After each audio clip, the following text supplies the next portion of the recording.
From advertising to software as a service to data. Across all of our programs and clients, we've seen a 55 to 65% open rate. Getting brands authentically integrated into content performs better than TV advertising. Typical lifespan of an article is about 24 to 36 hours. If we're reaching out to the right person with the right message and a clear call to action, then it's just a matter of timing. Welcome to the MarTech Podcast, and I Hear Everything production. In this podcast, you'll hear the stories of world-class marketers that use technology to drive business results and achieve career success. We'll unearth the real-world experiences of some of the brightest minds in the marketing and technology space so you can learn the tools, tips, and tricks they've learned along the way. Now here's the host of the MarTech Podcast, Benjamin Shapiro. Welcome to the MarTech Podcast. I'm your host, Benjamin Shapiro, and today we're going to talk about how to scale an e-commerce business. Joining us is Greg Reiter, who's the CEO and founder of LaunchCart, which is a SaaS tech company creating a better, faster, higher converting e-commerce platform with an integrated source and sell marketplace that will lower the barrier of entry worldwide for tens of millions of entrepreneurs to build an online e-commerce business while creating a distribution channel for brands and manufacturers globally. And today, Greg and I are going to discuss launching and scaling an e-commerce business. All right, here's the first part of my conversation with Greg Reiter, the founder and CEO of LaunchCart. Greg, welcome to the MarTech Podcast. Hey, Ben, thank you very much. I appreciate it. Excited to share. I was going to say, I'm excited to share as well. You know, news comes with your appearance on the MarTech Podcast. You're working on scaling LaunchCart, and you had a big addition to the company. First and foremost, tell us a little bit about what LaunchCart is, and tell us about the big news. Well, LaunchCart, real simply, is an alternative to Shopify. I don't think I have what it takes to call us a competitor, seeing how they're a $50 billion company. But we literally have created an alternative to Shopify with these three premises. One is we have a freemium model, so you can get started for free without paying monthly fees to help you get going. Two is we've built in what I call the must-have features. So you must have customer reviews, you must have exit pops, you must have name acquisition, you must have coupons and discounts. So we built all those features and functionality into LaunchCart natively, so you don't have to go to the App Store and get that like you do on Shopify. And three, we built in what we call the revenue optimization tools like order bumps, pages, funnels, upsells, downsells to increase your revenue and increase your average order value. And that is really what LaunchCart is all about from a SaaS platform standpoint. And I'm very excited to announce that a longtime friend of mine, about 12 years, Percy Miller, also known as Master P, has joined our board of directors as the chairman of the board. He wants to lend his expertise, leadership, and influence to help us really scale LaunchCart and help more entrepreneurs and small business owners globally get online and get their piece of this e-commerce market.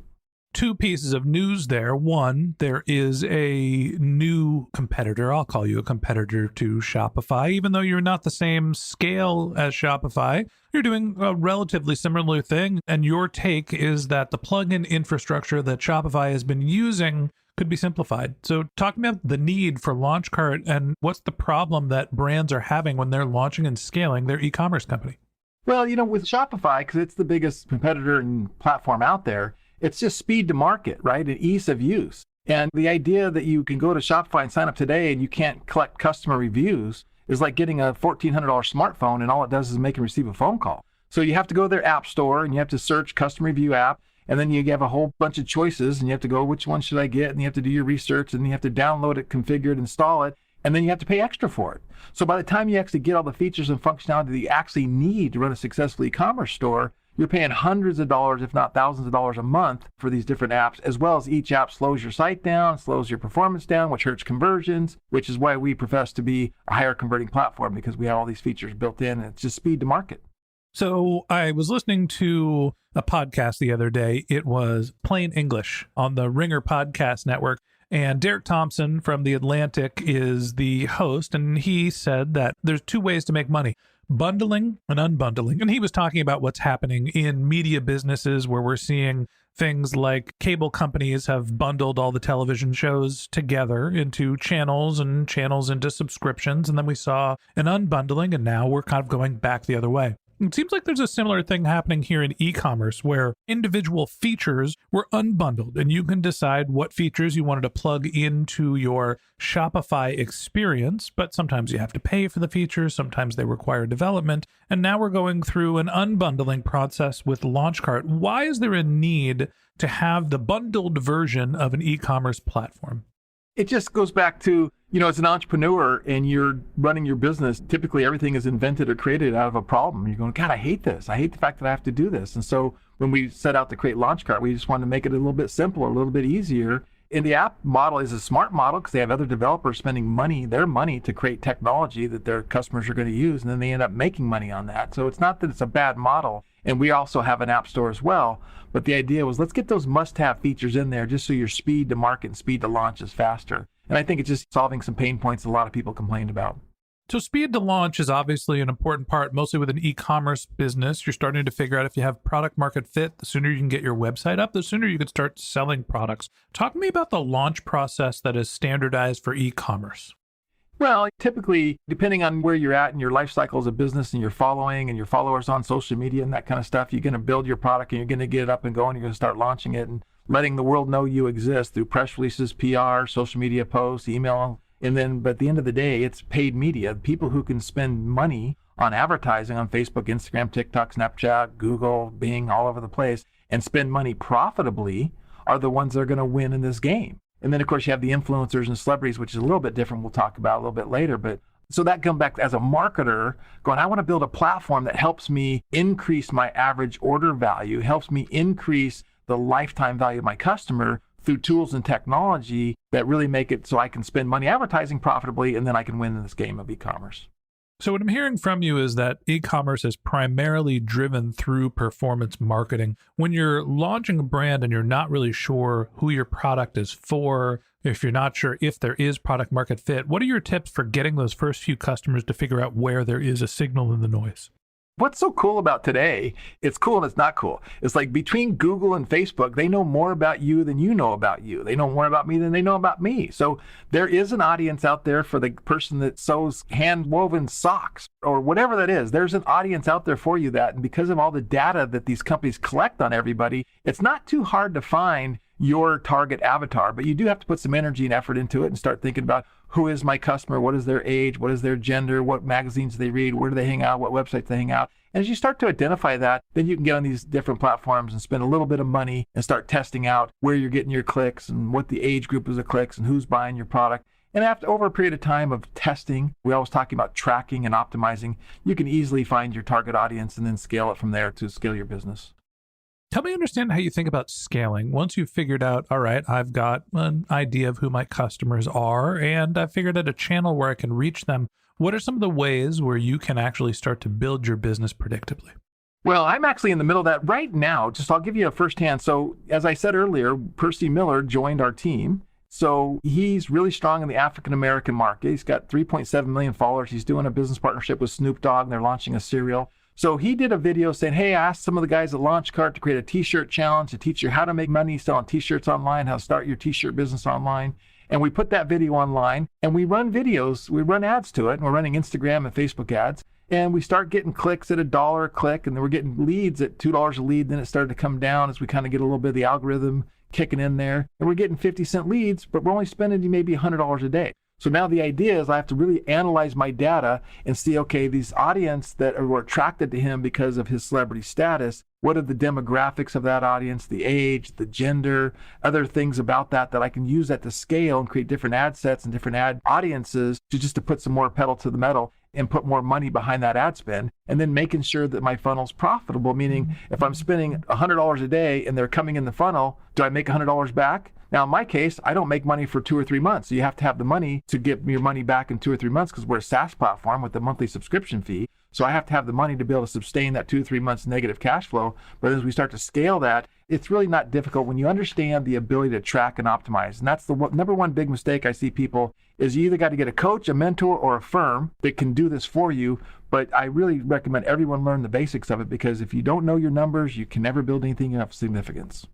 So talk to me about what the primary KPIs for launching and scaling your e-commerce business. You're looking at what your lifetime value is, your cost per acquisition. Is it just as simple as finding the balance between those two metrics?